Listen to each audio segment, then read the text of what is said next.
Hello aspirants, आज हम judiciary means की सीरीज में नेक्स्ट एक्ट पढ़ने जा रहे हैं, the registration act 1908।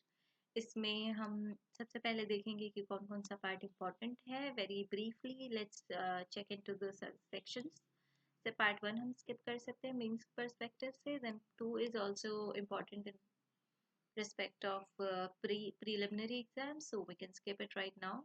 Then part 3 registrable documents, इसमें section 17 and 18 बहुत important है। compulsory and optional कब होता है registration, कौन कौन से डॉक्यूमेंट्स के साथ, एंड देन ये 19 and 20 रिफ्यूजल के ग्राउंड्स हैं। इन दोनों को भी अलग से देखेंगे। Then part 4 time of presentation, इसमें 23 is important. Time for presenting ये अलग से क्वेश्चन बन जाता है। 27 इज इम्पॉर्टेंट, जिसमें बताया जाता है कि विल्स को कब प्रेजेंट एंड डिपॉजिट किया जा सकता है। एनी टाइम हम कर सकते हैं। री रजिस्ट्रेशन का कभी कभी क्वेश्चन बन जाता है 23A का, इसको भी हम देख लेंगे। इसके बाद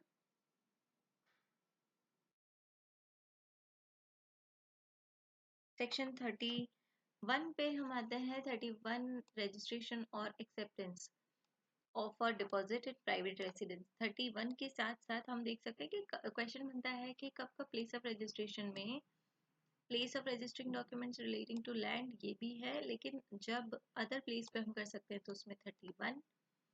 देन आता है 36 जहाँ पे डिजायर होती है, एंड देन 38 जब एक्सेप्टेड लोगों का अपीयरेंस करवाना है, अदर प्लेसेस पे हो सकता है।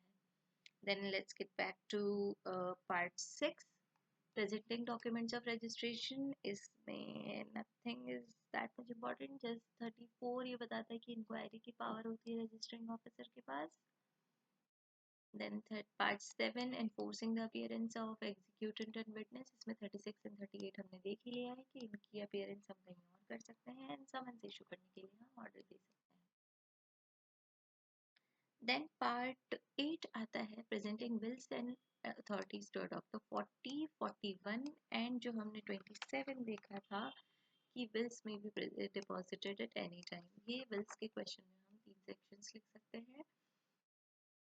Then 42 भी हम चाहे तो deposit of wills लिख सकते हैं। Then all these things are not that much important for means।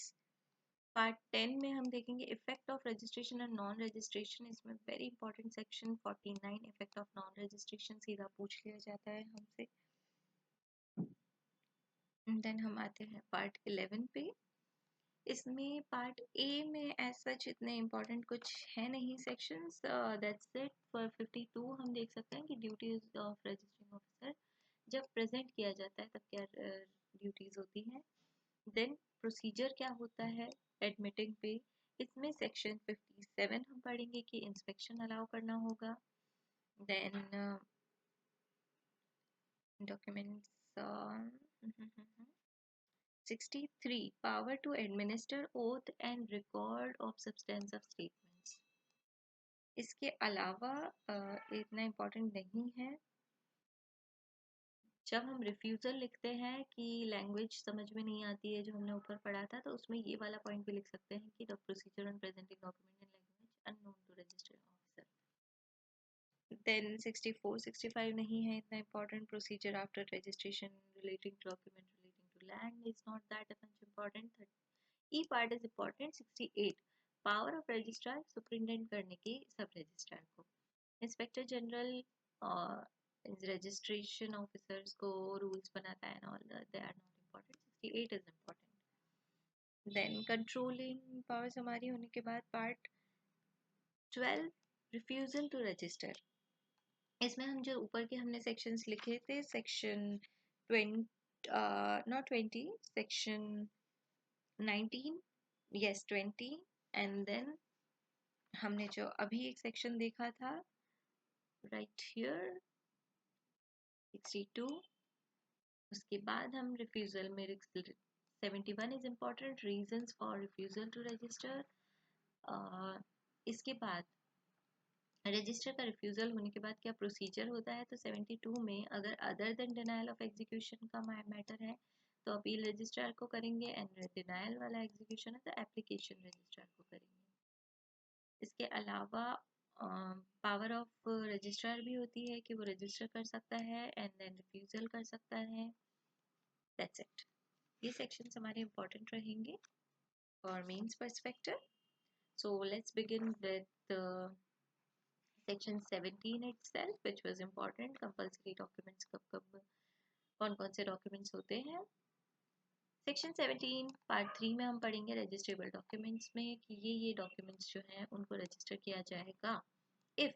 अब दो कंडीशन है कि अगर प्रॉपर्टी जिनसे वो रिलेटेड है डॉक्यूमेंट्स वो प्रॉपर्टी कहाँ पे है, उन डिस्ट्रिक्ट में है जहाँ पे ये एक्ट्स इन्फोर्स में आते हैं, एंड अगर उनको एग्जीक्यूट किया गया है आफ्टर ये एक्ट्स के बाद. ओके तो एक्ट्स के नाम हम एक बार देख सकते हैं. 1864 का एक्ट, देन 1866 का, 71 का, देन 77 का, एंड दिस एक्ट जो कि 1908 है. इनके बाद अगर एग्जीक्यूट हुआ है तो ये डॉक्यूमेंट्स को हमें रजिस्टर कराना होगा. ई तक हम देखेंगे, 1A भी हम देख लेंगे. सो पहला डॉक्यूमेंट है इंस्ट्रूमेंट. नॉर्मल इंस्ट्रूमेंट है जो कि इमूवेबल प्रॉपर्टी का गिफ्ट है. Then other non testamentary instruments जिसमें किसी भी इमूवेबल प्रॉपर्टी का वो इंस्ट्रूमेंट रहेगा और उसके ऊपर इमूवेबल प्रॉपर्टी के ऊपर राइट, टाइटल या इंटरेस्ट को create, declare, assign, limit, extinguish कर रहे हैं. ये जो राइट टाइटल है ये प्रेजेंट या फ्यूचर दोनों हो सकता है, वेस्टेड कंटिंजेंट दोनों हो सकता है. इन चीज़ों को रजिस्टर करवाना ज़रूरी है अगर इनकी वैल्यू 100 रुपये से ज़्यादा की है. यही 100 रुपये से कम की होगी तो सेक्शन 18 में चला जाएगा. जब हम पढ़ेंगे तो देखेंगे. ये वर्ड याद रखना, non testamentary instruments. Then non testamentary instruments जो एक्नॉलेज करते हैं किसी रिसीट को या पेमेंट करते हैं किसी भी कंसिडरेशन का, एंड ऑन अकाउंट ऑफ वही create, declare, assign, limit, extinguish, right, title and interest. Lease का क्वेश्चन अलग से भी बनता है, इसमें हम ये वाला पार्ट भी लिखेंगे, देन सेक्शन 18 का पार्ट भी लिखेंगे. लीज कब रजिस्टर करानी होती है. इमूवेबल प्रॉपर्टी की लीज है, ईयरली, ईयर टू ईयर हो, एक साल से ज़्यादा की हो, या रिजर्विंग ईयरली रेंट हो. इन केसेस में हम रजिस्ट्रेशन कंपलसरी है. यहीं पे थोड़ा सा डिफरेंस आएगा तो वो ऑप्शनल हो जाएगा. सेक्शन 18 में हम डिटेल में देखेंगे. देन ई है नॉन टेस्टामेंट्री इंस्ट्रूमेंट्स ट्रांसफरिंग और असाइनिंग एनी डिक्री, ऑर्डर और award when such decree, order और अवार्ड परपोर्ट्स टू क्रिएट. ये सारी चीज़ें, लेकिन 100 रुपये से ज़्यादा की जब से मैटर है नॉन टेस्टामेंट्री इंस्ट्रूमेंट्स का, डिक्री, ऑर्डर और अवार्ड का, जिसमें इमूवेबल प्रॉपर्टी से रिलेटेड 100 रुपये से ज़्यादा का अगर कोई भी वैल्यू है तो उसको कंपलसरी हो जाएगा रजिस्टर कराना. लेकिन स्टेट गवर्नमेंट चाहे तो लीज के केस में 5 साल तक के चीज़ों को एग्जेम्पशन दे, 5 साल तक के लीज को एग्जेम्पशन दे सकता है. एंड एनुअल रेंट अगर 50 रुपये से कम है उसको भी एग्जेम्पशन दिया जा सकता है. 1A documents containing transfer contracts to transfer for consideration, जिसमें इमूवेबल प्रॉपर्टी कौन सी है, section 53A transfer of property act की. तो इनको रजिस्टर किया जाएगा अगर उनको एग्जीक्यूट किया गया है registration and other related laws amendment act 2001 के बाद. इस डॉक्यूमेंट को अगर 53A वाले डॉक्यूमेंट को अगर एग्जीक्यूट किया है तो फिर उसको भी रजिस्ट्रेशन करवाना होगा. And if documents are not registered तो फिर उनका कोई भी इफेक्ट नहीं रहेगा. Subsection 2 is not that much important. इसके कुछ नाम हम चाहे तो देख सकते हैं, जैसे कि कंपोजिशन डीड है, डिबेंचर, जॉइंट स्टॉक कंपनी का कोई इंस्ट्रूमेंट है, एंडोर्समेंट, देन डिक्री, ऑर्डर. ये सारी चीज़ें कॉम्प्रोमाइजिंग की है. इनमें बेसिकली अप्लाई नहीं अप्लाई होता. Basically these are not compulsory registration वाले डॉक्यूमेंट्स. ओके. इसके बाद आता है section 18 documents to which registration is optional. इसमें सिमिलर ही है तो हमें ज़्यादा दिमाग लगाने की वैसे ज़रूरत नहीं है, क्योंकि जो मैंडेटरी रजिस्ट्रेशन वाले डॉक्यूमेंट्स थे उन्हीं में थोड़ा थोड़ा डिफरेंस आएगा यहाँ पे. तो देखो, पहला जो इंस्ट्रूमेंट हमने नॉन टेस्टामेंट्री पढ़ा था 100 रुपये से ज़्यादा वाला इमूवेबल प्रॉपर्टी के डॉक्यूमेंट्स, उसमें यहाँ पे वैल्यू लेस देन 100 रुपीज़ है. देन वहाँ पे नॉन टेस्टामेंट्री इंस्ट्रूमेंट्स जो थे कि एक्नॉलेजमेंट एंड पेमेंट के जो भी डॉक्यूमेंट्स थे वो यहाँ पे भी है, बस यहाँ पे इंस्ट्रूमेंट वर्ड है और वहाँ पे नॉन टेस्टामेंट्री था। देन डी में हमने पढ़ा था लीज के बारे में। यहाँ पे लीज इमूवेबल प्रॉपर्टी की है नॉट एक्सीडिंग 1 ईयर। वहाँ पे 3 चीज़ें थी, year two year, exceeding 1 year and yearly rent. यहाँ पे सिर्फ not exceeding 1 year and lease is accepted under section 17, जहाँ पे हमने पढ़ा था स्टेट गवर्नमेंट एग्जेम्प्ट करती है।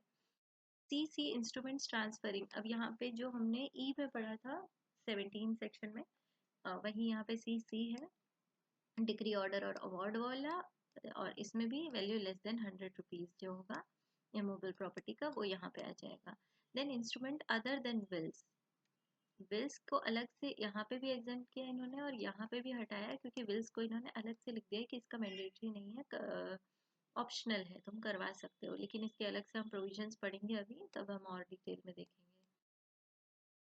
इंस्ट्रूमेंट्स अदर देन विल्स विच परपोर्ट और ऑपरेट टू क्रिएट, यही सारी चीजें मूवेबल प्रॉपर्टी की बात कर रहे हैं। यहाँ पे सारे इंस्ट्रूमेंट्स को जोड़ दिया है। विल्स ई एंड एफ में अदर डॉक्यूमेंट्स जो भी सेक्शन 17 के अकॉर्डिंग रिक्वायर्ड नहीं है वो ऑप्शनल होते हैं, चाहे तो हम रजिस्टर करवा सकते हैं। Section 19 documents in language not understood by registering officer. ये सेक्शन 19 और 20 ये दोनों बात करते हैं रिफ्यूजल के ग्राउंड्स की। अदरवाइज भी हम देखेंगे आगे भी एक सेक्शन आएगा रिफ्यूजल के ग्राउंड्स का, दैट इज सेक्शन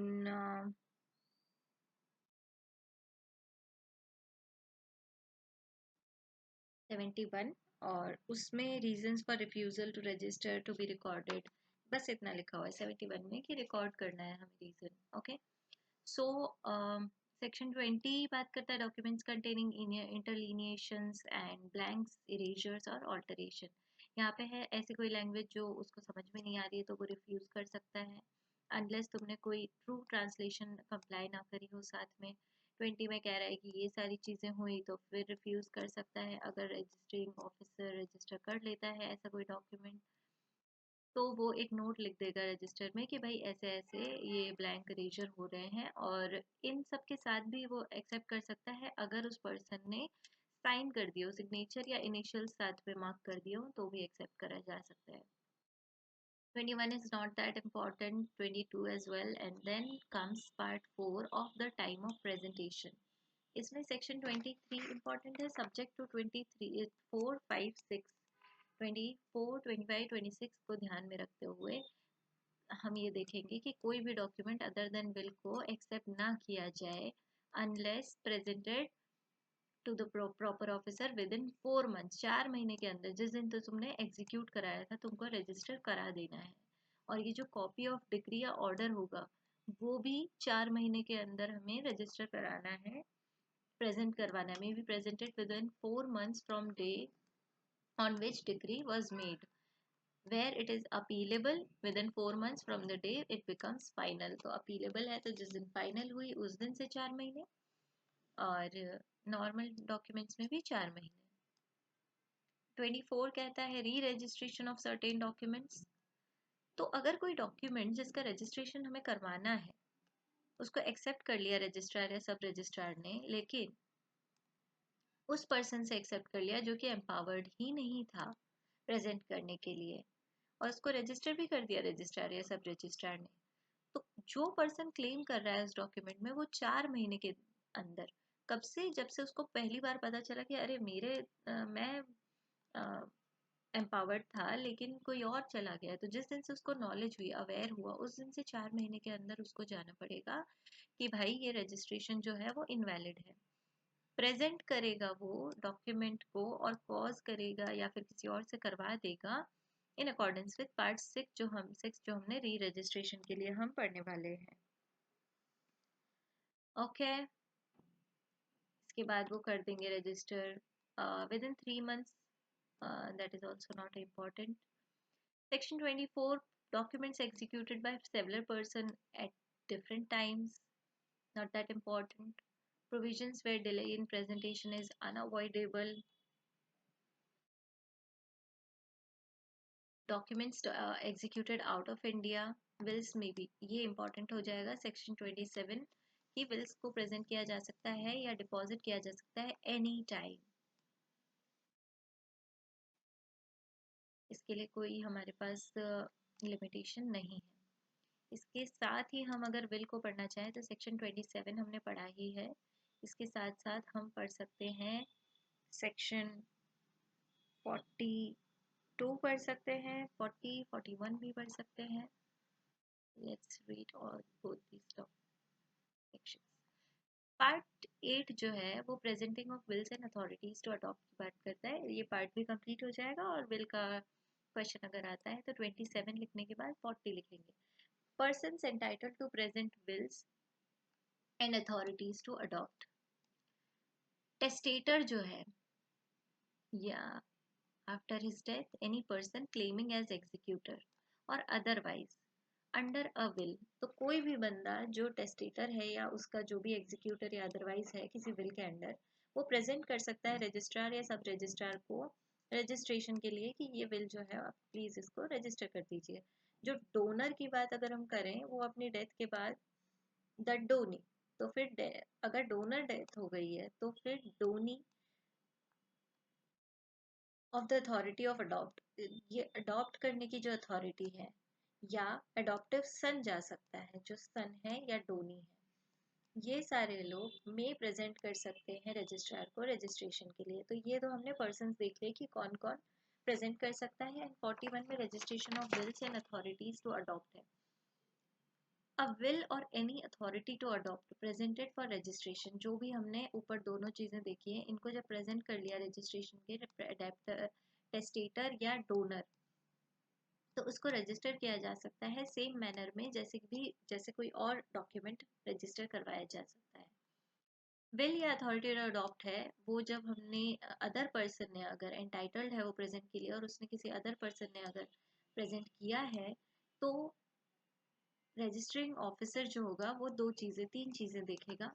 विल या अथॉरिटी जो है वो एग्जीक्यूट की हो एटलीस्ट टेस्टेटर या डोनर ने, टेस्टेटर या डोनर डेड हो गया हो, या पर्सन जो प्रेजेंटिंग है एंड पर्सन प्रेजेंटिंग जो है वो एंटाइटल्ड टू प्रेजेंट है, तो वो डेड हो गया और उसके बाद जो अगला बंदा है वो एंटाइटल्ड हो सेक्शन 40 के अंडर, तो ही ये लोग इसको कर सकते हैं। देन 42 भी हम पढ़ सकते हैं, डिपॉजिट ऑफ विल्स, सिर्फ एक सेक्शन हम इस पे पढ़ेंगे। कोई भी टेस्टेटर पर्सनली या ड्यूली ऑथराइज्ड एजेंट के थ्रू रजिस्ट्रार के पास उसकी विल को ले जा सकता है सील्ड कवर में, superscribed by with the name of testator कौन है इसका एंड दैट ऑफ एजेंट कौन है, और एक स्टेटमेंट लिख देगा कि इस डॉक्यूमेंट का नेचर क्या है। इस तरीके से डिपॉजिट किया जा सकता है। तो बिल का क्वेश्चन आता है तो हमें 4 सेक्शन लिखने हैं, 27, 40, 41 and 42 of part 9। Again, let's get back to 28. अब प्लेस ऑफ रजिस्ट्रेशन की बात करेंगे हम। टाइम ऑफ रजिस्ट्रेशन हमने पढ़ लिया है। प्लेस ऑफ रजिस्ट्रेशन में section 28 place of registering document relating to land की बात करता है, not that important. Other documents, then 30 registrar in certain cases, registrar भी कब कब कर सकता है, तो सीधा लिखा है कि रजिस्ट्रार डिस्क्रिप्शन है उसका कि वो रिसीव एंड रजिस्टर कर सकता है किसी डॉक्यूमेंट को जो सब रजिस्ट्रार के द्वारा करवाया जाना चाहिए था। Then 31 is important, registration और acceptance for deposit at private residence।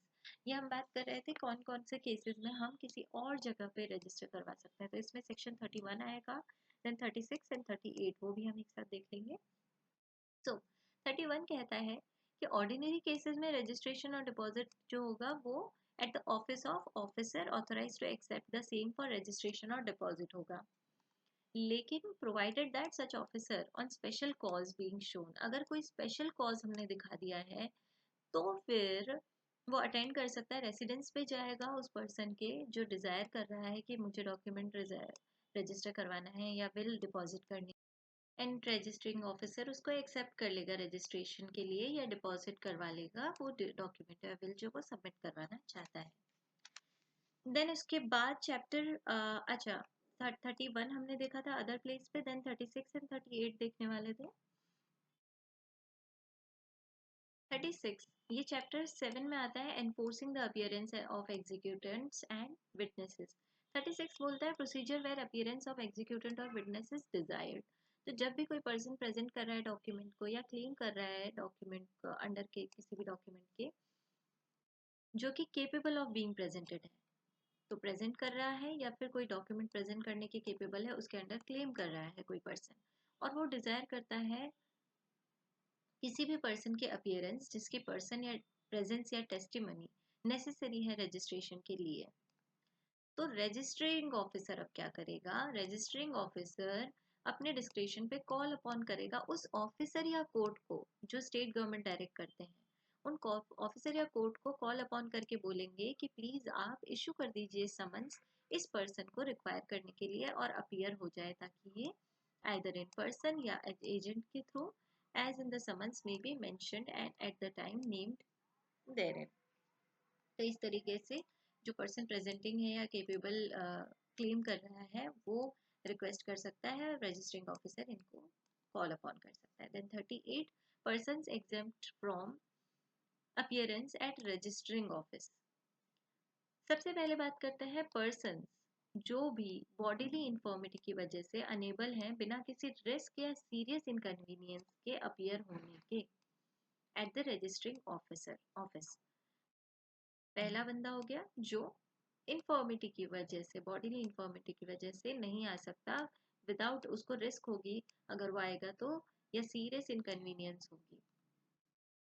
दूसरा, कोई पर्सन जेल में है, सिविल हो चाहे क्रिमिनल प्रोसेस हो उसके अंडर, पर्सन एग्जेम्प्टेड है लॉ के अंडर पर्सनल अपीयरेंस से, and who would but for the provisions next hereinafter contained be required to appear in person at registration office shall not be required to appear। तो आगे हम जो भी section law as to summons ये सारे आगे जो भी हम सेक्शंस पढ़ेंगे तो उनके अकॉर्डिंग अगर वो रिक्वायर होता लेकिन इन सेक्शंस की वजह से रिक्वायर नहीं हो रहा है या लॉ के द्वारा एग्जेम्प्टेड है पर्सनल अपीयरेंस से, तो उसको भी हम एग्जेम्प्ट कर सकते हैं इस सेक्शन के अंडर। ये तीन पर्सन हमने पढ़े, इन्फॉर्मिटी जेल में या फिर एग्जेम्प्टेड बाय लॉ है तो shall not be required to appear in case of every such person. तो इसमें इन केसेस में क्या होगा, फिर रजिस्टरिंग ऑफिसर खुद जाएंगे उनके घर पे या फिर जेल में जहाँ पे वो कन्फाइंड है एग्जामिन करेंगे, या फिर वो इशू कमीशन कर सकते हैं उनके एग्जामिनेशन के लिए। अब चलते हैं फिर से सेक्शन 31 की तरफ जहाँ से हमने अदर प्लेस की बात करना शुरू किया था। सेक्शन 31, 36 एंड 38 हम लिखेंगे कि अदर प्लेस में कब हम रजिस्ट्रेशन करवा सकते हैं या उसकी प्रोसीडिंग्स हो सकती है, और प्राइवेट प्लेस रेसिडेंस सीधा सीधा अगर क्वेश्चन आए तो सेक्शन 31 लिखना है। Part 6 presenting document for registration. इसमें कुछ भी एज सच इतना इम्पोर्टेंट नहीं है, आप चाहे तो बाद में पढ़ सकते हैं। एक सेक्शन 33 की हेडिंग याद रख सकते हैं कि power of attorney, not even section 33, it's 34, inquiry before registration by registering officer. तो ये भी एक पावर होती है, उसमें पावर्स जब लिखनी होगी किसी क्वेश्चन में तब हम लिख सकते हैं। इसके बाद बढ़ते हैं अगले चैप्टर की तरफ जो कि पार्ट 7 है, एनफोर्सिंग द अपीयरेंस। इसमें इंपॉर्टेंट सेक्शन हमने देख लिए थे 36 एंड 38, जिसमें अदर प्लेस पे जब भी हमें अपीयरेंस करवानी होगी तब क्या प्रोसीजर रहेगा। 37 ऑफिसर और court to issue cause service of summons. हमने इस 36 वाले सेक्शन में पढ़ा था कि वो कॉल अपॉन कर सकता है समन्स भेजने के लिए, तो वही यहाँ पे बताया गया है कि वो कोर्ट या ऑफिसर जो है वो इशू समन कर देंगे, एंड लॉ एज टू समन्सेस क्या रहेगा वो इन्होंने बता दिया कि सिविल कोर्ट्स के सामने जैसे रहता है वैसे ही रहेगा। Now let's get to chapter 8 presenting wills and authorities to adopt. इसमें भी हमने सेक्शन 40 एंड 41 पढ़ लिया था। इसके साथ हमने सेक्शन 27 पढ़ा था जिसमें विल्स के बारे में बताया गया था कि विल्स को प्रेजेंट किया जा सकता है किसी भी टाइम पे। इसमें सेक्शन 42 भी हमने पढ़ लिया था विल्स के साथ ही, पार्ट 9 हमारा आ गया है। बाकी सेक्शंस इतने इंपॉर्टेंट नहीं है, इनको स्किप करा जा सकता है। देन पार्ट 10 आता है हमारे पास, जो कि बात करता है of effects of registration and non registration. इसमें नॉन रजिस्ट्रेशन का इफेक्ट हमें पढ़ना इंपॉर्टेंट है बहुत ज़्यादा। Section 49, effect of non registration of documents required to be registered. No document required by section 17 और by TPA to be registered shall. तो जो भी सेक्शन 17 में मैंडेटरी कंपलसरी डॉक्यूमेंट्स हमने पढ़े थे, एंड TPA में अगर बोला गया है कि उसको रिक्वायर है कि वो रजिस्टर करवाएगा, तो फिर अगर उसको रजिस्टर तब तक वो वाला डॉक्यूमेंट अफेक्ट नहीं करेगा, किसी भी इमूवेबल प्रॉपर्टी को कंप्राइज देयरइन, कन्फर नहीं करेगा कोई भी power to adopt, be received as evidence नहीं होगा जब तक कि unless it has been registered. तीन चीजें रजिस्ट्रेशन पे ही पॉसिबल है उन वाले डॉक्यूमेंट्स में, कि अगर किसी इमूवेबल प्रॉपर्टी को अफेक्ट करना है, पावर टू अडॉप्ट कन्फर करनी है, या फिर एविडेंस की तरह यूज करना है, तो पहले रजिस्ट्रेशन करवाना होगा।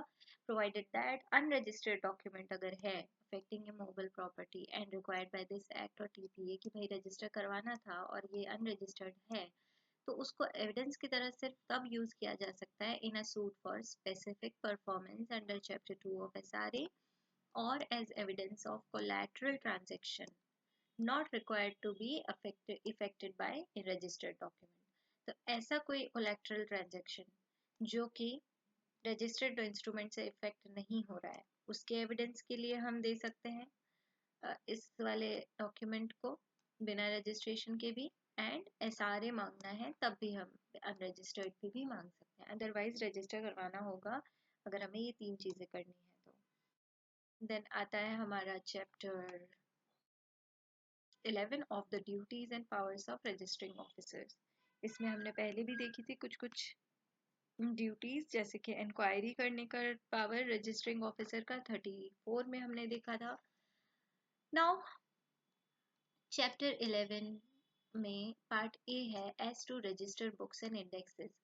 इसका मेंस से कोई भी क्वेश्चन नहीं बनता है इस पार्ट से। पार्ट बी आता है as to procedure and admission to registration. इसमें क्वेश्चन बनता तो नहीं है, बट 57 कहता है registering officers to allow inspection of certain books and indexes and to give certified copies of entries. ये हम ड्यूटीज में ज़रूर ऐड कर सकते हैं कि रजिस्टरिंग ऑफिसर को अलाउ करना होगा, अगर कोई भी पर्सन अप्लाई करता है इंस्पेक्ट करने के लिए, तो any all the time open होना चाहिए वो बुक्स, वो जो बुक नंबर 1, बुक नंबर 2, ये सारी चीज़ें बुक्स जो है वो ओपन रहेगी, subject to previous payment of fees. Fees देने पे वो दिखा सकते हैं कि ये लो किताबें, आप इंस्पेक्शन कर लो, और कॉपीज मांग रहे हैं तो कॉपीज भी दे दो। Then 58 is not that important, 59 as well, and then 60 talks about certification of registration। किसी भी आंसर में तुम ये लाइन लिख सकते हो कि and section after registration registrar gives the certificate। अब रजिस्टरिंग ऑफिसर जो होगा, registering officer not registrar, it can be सब रजिस्ट्रार एज वेल, सो एंडोर्स करेगा certificate containing the word registered. ये वर्ड लिख देगा उस सर्टिफिकेट में, एक स्टैम्प लगा सकता है या लिख सकता है, टुगेदर विथ ये लिख सकता है कितने नंबर इन पेजेस है किताब में, and document in which document has been copied, जहाँ पे कॉपी हमने करे थे डॉक्यूमेंट, वो सारी किताब में कितने पेजेस हैं, एंड रजिस्टर्ड लिखा हुआ स्टेटमेंट दे देंगे। इसी तरह से सर्टिफिकेट ऑफ रजिस्ट्रेशन दिया जाता है। उसके बाद हम डायरेक्टली सेक्शन 63 देख सकते हैं, जिसमें पावर है कोर्ट की, कोर्ट की नहीं, रजिस्टरिंग ऑफिसर की, तो एडमिनिस्टर ओथ करवाने की and record of substance of statements की।